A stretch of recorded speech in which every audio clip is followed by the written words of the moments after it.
This is going to be today's video review for Monday, July the 13th, 2015. Please read our trading disclaimer.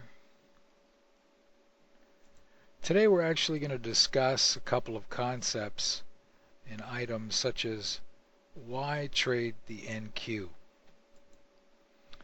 Well, there are a number of reasons, but the ones that stand out for me are the small tick size, which means $5 as opposed to say $12.50 for other types of contracts is quite appealing because most of our entries are going to be done by market orders. excuse me. So there's very low slippage when going into the market when your tick size is only $5. Plus the NQ is just a great market to trade. We can generally get in the market for a $60 risk and shoot for 1.5 to 2 times our risk, $90 to $120 on just about every trade. Let's have a look at an entry and an exit on the NQ now. With the chart on the left has a green up arrow, this is a support level that's known in advance, so that when the market pulls back like here on the left chart, you'll see price come back down into our right chart's white up arrow. This is pointing to the left chart's white dotted line. This is called our midline. And the green line on the right chart is our green support line, which is the valley from the left chart. Now, as price pulls back down into this area, we're looking to not go short, we're looking to get long, and we're looking at a couple of different things as this occurs. As price is retracing back down, you'll notice these red dots. These are indicating strength, but then you see they start to go a bit sideways. The trajectory was down with these dots and below this white solid line. Very strong push down. Large order flow down, I suppose you could say. We're not really interested in how many people hit the bid on this one or any of them. But essentially, as the dots go sideways, you'll notice the bottom of the red bricks, they start to become equal or higher.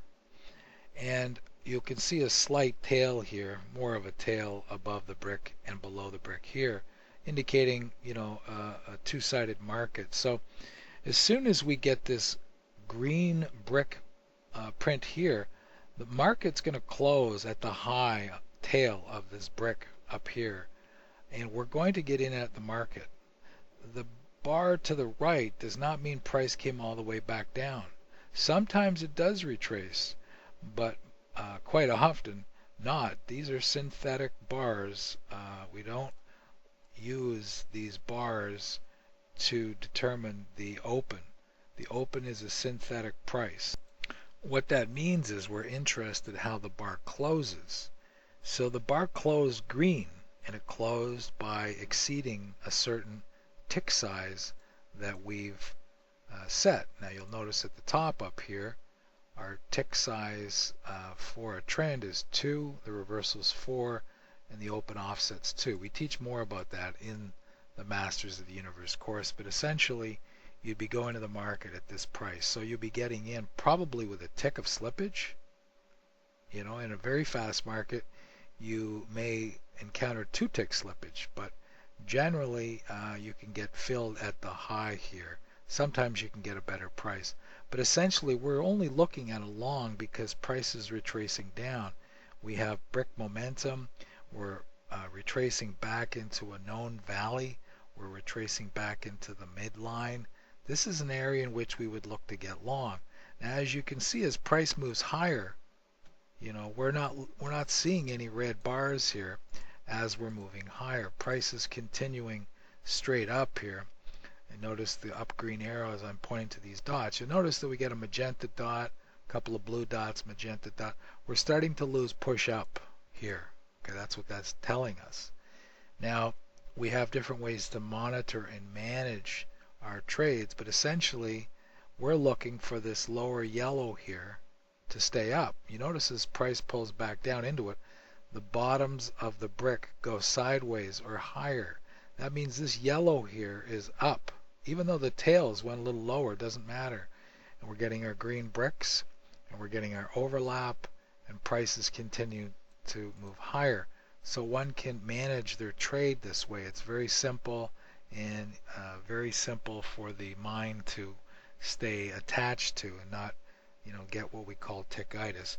That's 5 minutes, and we have a few other options to cover and then today's video review. So I want to just talk about weak dots concept before we get into the live video. So when we draw our attention to the left chart, you'll keep your eye on these red dots. You see this red dot here and here and here and here. Now you notice that on the left chart we get a green brick, and this red dot does not go below that solid white line. This is an indication that the market is losing its push down. These dots are weak. If they were below that solid white line, we would consider them to be strong, as we do over here. See, the dots are below here. These are strong. So when we get a market pop higher and as it retrace, what we're expecting is that this push down has lost its push, and this solid white line and this valley are going to give a strong push up, at least to this line up here, the very least.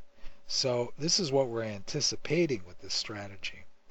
Now I wanted to look at some live bars. Let's look at that now.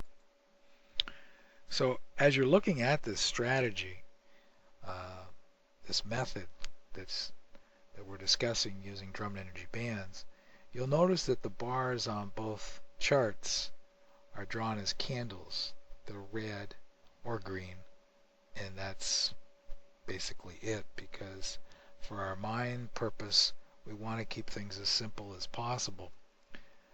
When the excursion of price exceeds the previous bar's close by a specified amount, such as 4 ticks of reversal, we'll get a new bar. And these indications of signals that we focus on are not after the fact. We actually draw our lines and then project our support and resistance into the future. We have to be patient when using this method for price to retrace back to our levels. We're going to end this video here because it's almost 8 minutes, and do an additional video today for today's video review. Thank you very much for listening.